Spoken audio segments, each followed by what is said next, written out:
Makassar Creative Hub akan hadir di 15 kecamatan, fokus pada output dan kolaborasi. Pemkot Makassar dan Kemenkeu teken MOU pemanfaatan aset negara untuk Creative Hub. 33 pasangan di Makassar jalani sidang isbat nikah gratis. Akibat korsleting listrik, rumah warga di Camba-Camba Jeneponto ludes terbakar.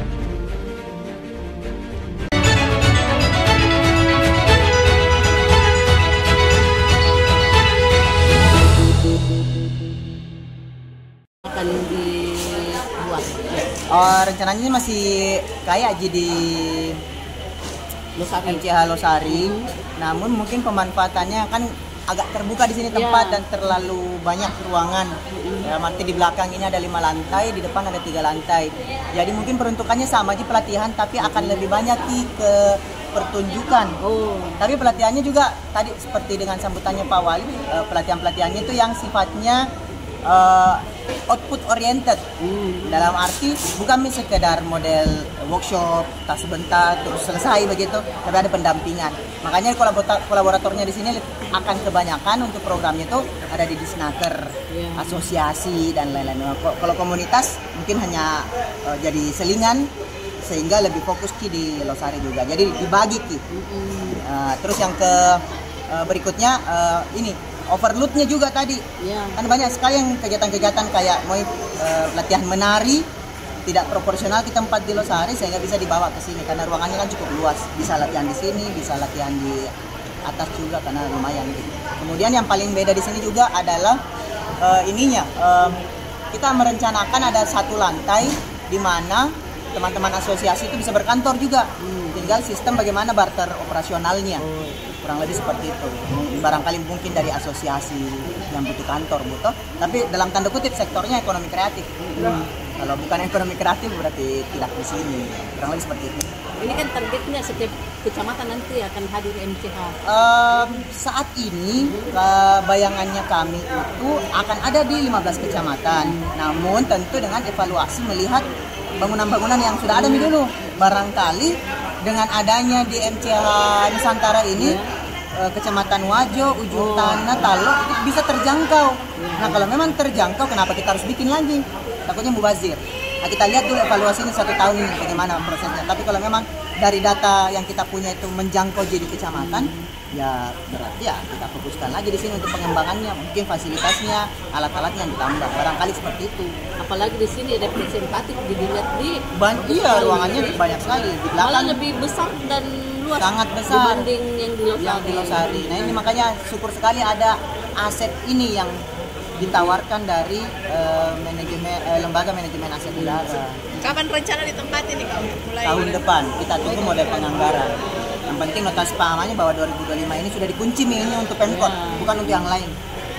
Itu tadi tujuan penandatangannya tadi nota sepahamannya. Jadi sehingga ketika penganggarannya sudah ada, ini tuh langsung kita bisa isi fasilitas yang memungkinkan untuk digunakan pelatihan kayak auditornya atau media kursi dan lain-lain. Sama kolaborator paling penting. Karena kalau kolaboratornya tidak ada didapat, maka kemungkinan besar ini masih lambat progres peningkatannya. Nah, jadi kemungkinan besar kolaboratornya itulah dari camat, dari komunitas, dari masyarakat ormas setempat mungkin yang sifatnya itu memungkinkan untuk ekonomi kreatif ketenaga kerjaan.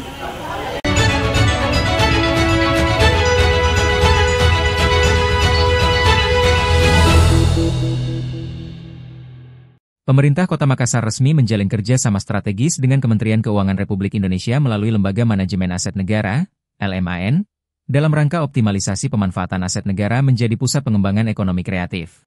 Penandatanganan nota kesepahaman, MOU, dilakukan langsung oleh Wali Kota Makassar, Munafri Arifudin, bersama Direktur Jenderal Kekayaan Negara, Dirjen KN, Kemenkeu RI, Rional Silaban, di Gedung Makassar Creative Hub, MCH, Nusantara, Jalan Nusantara nomor 109, pada Jumat 7 November.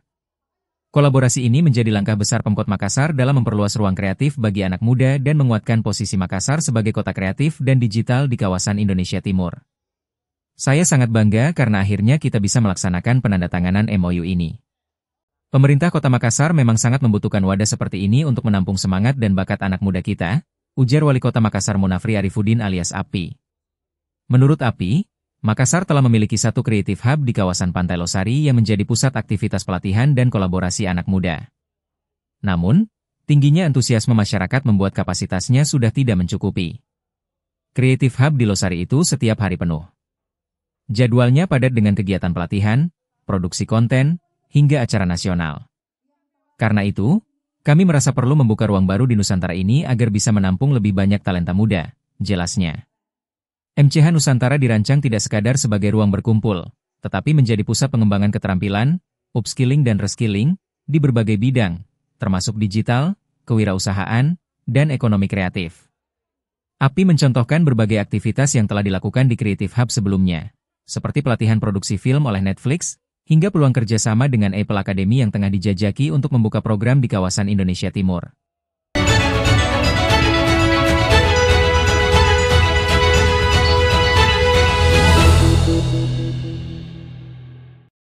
Sebanyak 33 pasangan dari 15 kecamatan di Kota Makassar resmi menjalani sidang isbat nikah massal yang difasilitasi pemerintah Kota Makassar melalui Dinas Sosial bekerja sama dengan Pengadilan Agama, sebagai rangkaian HUT Kota Makassar, di lapangan Karbosi, Jumat 7 November. Kegiatan ini menjadi momentum penting bagi pasangan yang sebelumnya menikah secara siri agar diakui secara sah oleh negara. Kepala Dinas Sosial Kota Makassar, Andi Bukti Jufri, mengungkapkan bahwa kegiatan ini mendapat animo luar biasa dari masyarakat. Dari 250 pasangan yang mendaftar, hanya 33 pasangan yang dinyatakan memenuhi syarat setelah melalui proses verifikasi ketat oleh Pengadilan Agama. Hari ini kita melaksanakan isbat nikah massal dari 15 kecamatan. Awalnya ada sekitar 250 pendaftar, tapi setelah diverifikasi oleh Pengadilan Agama, yang memenuhi syarat hanya 33 pasangan terdiri dari 32 Muslim dan 1 non-Muslim, ujar Andi Bukti. Ia menjelaskan, setiap kecamatan mengirimkan peserta dengan jumlah berbeda-beda, mulai dari 2 hingga 6 pasangan. Menurutnya, sidang isbat nikah ini diperuntukkan bagi masyarakat kurang mampu yang telah menikah secara agama namun belum tercatat di administrasi negara. Isbat ini untuk mereka yang sudah menikah siri, diakui oleh agama tapi belum diakui negara. Setelah disidangkan hari ini, pernikahan mereka sah secara hukum, jelasnya. Selain mendapatkan pengesahan pernikahan, para peserta juga memperoleh sejumlah fasilitas yang disiapkan oleh panitia. Status perkawinan di Kartu Tanda Penduduk, KTP, dan Kartu Keluarga, KK, langsung diperbarui dan dicetak di lokasi kegiatan.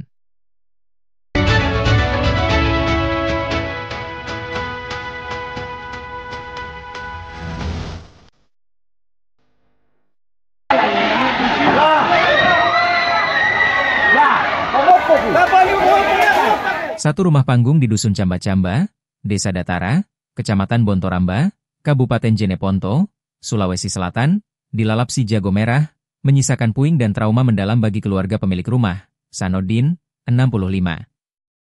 Bencana nahas ini diperkirakan terjadi pada Jumat malam, Juli 11, sekitar pukul 21.30 WITA.